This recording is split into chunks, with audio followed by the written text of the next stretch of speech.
TBP news, आवाज तुमचा, साथ आमची।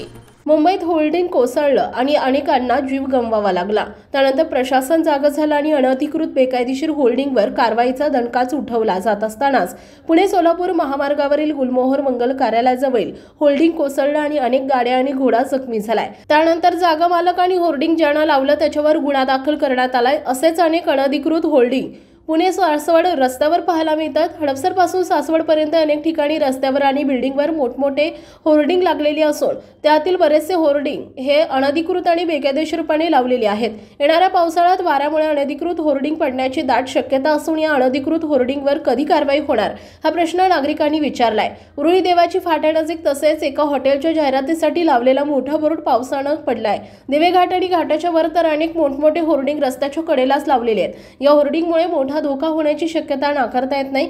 त्यामुळे हडपसर ते सासवड पर्यंत असणारे सगळे होर्डिंगची तपासणी करून अनधिकृत आणि बेकायदेशीर होर्डिंगवर संबंधित खात्यानं तात्काळ कारवाई करून सगळे होर्डिंग काढून टाकावे अशी मागणी नागरिकांनी केली आहे। तसं न झाल्यास चुकून जर होर्डिंगमुळे अपघात घडल्यास संबंधित खात्याच्या अधिकाऱ्यांवर देखील गुन्हा दाखल करण्यात यावा असं सर्वसामान्य नागरिक खासगीत बोलतायत। त्यामुळे प्रशासनानं वेळेत सावध होऊन संबंधित अनधिकृत आणि बेकायदेशीर होर्डिंगवर कारवाई करून नागरिकांच्या जीवाला धोका होणार नाही याची काळजी घ्यावी।